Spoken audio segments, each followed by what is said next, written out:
Et merci d'être avec nous dans ce 64 minutes. Place à votre grand angle consacré au conflit entre la Russie et l'Ukraine et surtout aux toutes dernières déclarations de Vladimir Poutine.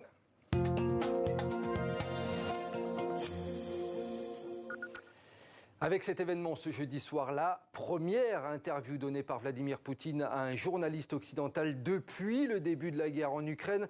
Interview accordée au journaliste conservateur américain Tucker Carlson. Et l'on va analyser les grandes lignes de cet entretien avec notre invité Jean-Robert Ravio. Bonsoir Jean-Robert Ravio, vous êtes professeur en études russes et post-soviétiques à l'université Paris-Nanterre. Et vous venez de sortir hier ce livre qui s'appelle « Le logiciel impérial russe ». C'est aux éditions Artilleur.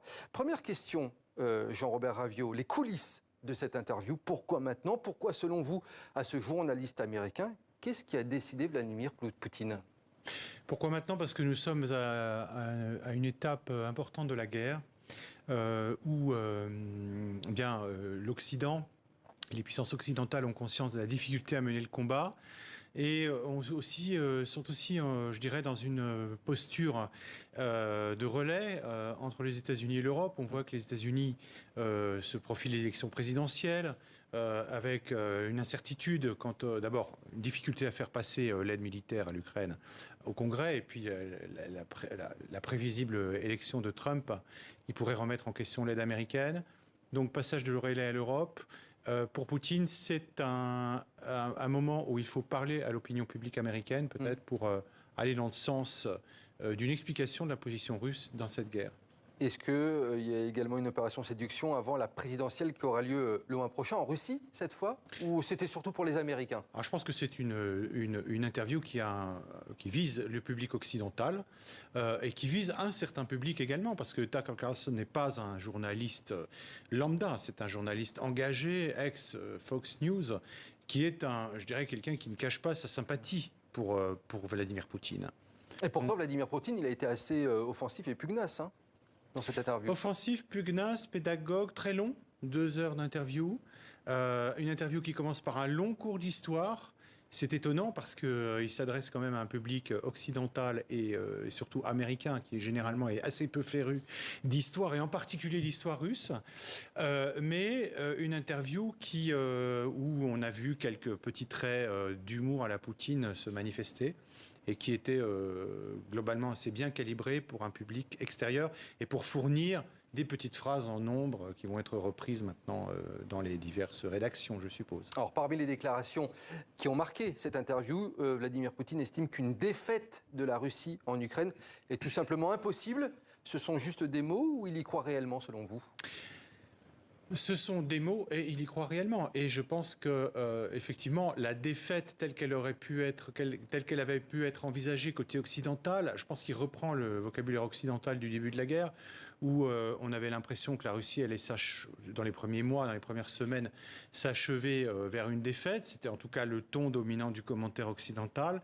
On n'est plus du tout là. Donc je pense que de toute façon, la longueur de la guerre, ça fait maintenant presque 2 ans, ça fera 2 ans dans la semaine prochaine, montre que, en tout cas, la déroute, on va dire, de l'armée russe n'est plus à l'ordre du jour. Il n'a pas parlé de victoire non plus. Ça, c'est important de le souligner. Oui, parce que ça veut dire qu'il n'est pas engagé qu'il ne voit pas, on n'est pas dans un processus de négociation, même à quelques mois d'un processus de négociation. Ça veut dire dans son esprit, la guerre va durer encore un certain moment. Quel est l'état d'esprit des troupes, rappelez-nous, des troupes russes actuellement? Alors c'est très difficile à savoir parce qu'il n'y a pas d'informations. Pas de remontée du terrain?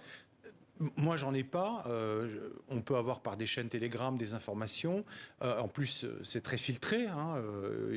Tout ce qui remonte des terrains et russes et ukrainiens, des terrains militaires est très filtré et évidemment très, très contrôlé. L'état d'esprit de la population, on en sait un peu plus. Il y a un soutien de la guerre, de la population russe à la guerre, mais il y a aussi une fatigue et il y a une grande...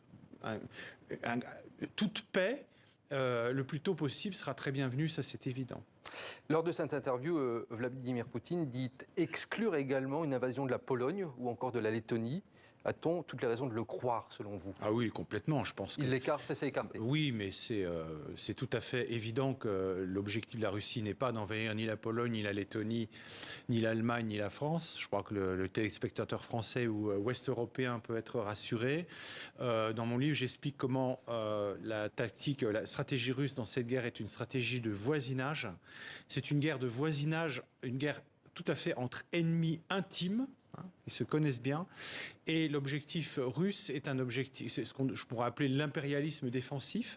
C'est de sécuriser le proche périmètre de la Russie. C'est pas du tout de gagner en influence sur le continent européen. Justement, vous dites également dans votre livre que concernant cette guerre, il faut remettre ce conflit dans le contexte de l'État russe moderne. Ça va bien plus loin que ce qui se passe sur le terrain, en fait. C'est très historique. Ah oui, je pense qu'il faut remettre le conflit dans son contexte historique. Contexte historique qui ne commence pas en 2022, qui ne commence pas en 2014, même si... Mais bien avant. Mais bien avant, je dirais, qui commence avec l'histoire de l'État russe moderne lui-même, c'est-à-dire la fin du XVe siècle, le début du XVIe, et le XVIIe siècle, par exemple, russe, les guerres entre la Russie et la Pologne-Lituanie, et puis ensuite le rattachement des terres actuellement ukrainiennes à l'Empire de Russie, la compréhension de cette période aide à comprendre d'abord l'ancienneté, la profondeur et la complexité des enjeux de cette guerre. Sur le plan économique, à présent, je voulais qu'on aborde cette question. Malgré les sanctions occidentales, la Russie, elle continue de déjouer les prédictions négatives.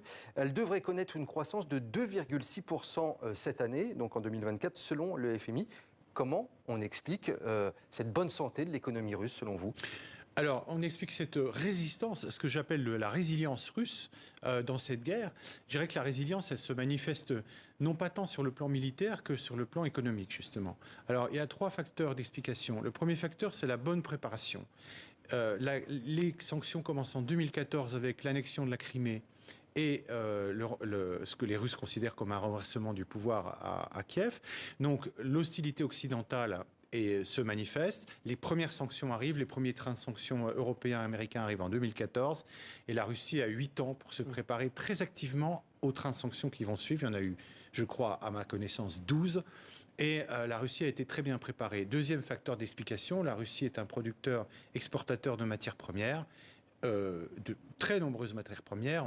On cite souvent le pétrole et le gaz, qui sont les plus connus et qui sont les plus, on va dire, politiquement, géopolitiquement, on va dire même importante, mais il ne faut pas oublier le blé et les céréales. Et donc, ça, c'est un facteur éminent de la résilience.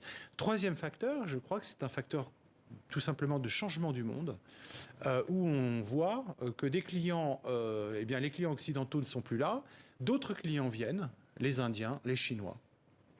D'ailleurs, il va falloir surveiller cette grande alliance entre la Chine et la Russie. Vous y consacrez d'ailleurs un chapitre. J'y consacre un chapitre parce que c'est effectivement une question sur laquelle beaucoup de gens s'interrogent. Est-ce que la guerre en Ukraine et les sanctions occidentales ont précipité la Russie dans les bras de la Chine ?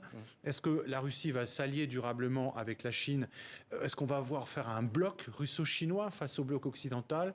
Toutes ces questions, j'essaie de donner non pas des réponses, parce que c'est encore très tôt pour donner des réponses définitives. Mais au moins des pistes de réflexion. Mais des pistes de réflexion, des grilles de lecture. Et autre piste de réflexion, on en a un petit peu parlé au début de cette interview, concernant les États-Unis, en cas de victoire de Donald Trump aux prochaines présidentielles, est-ce que cela rabattrait les cartes ?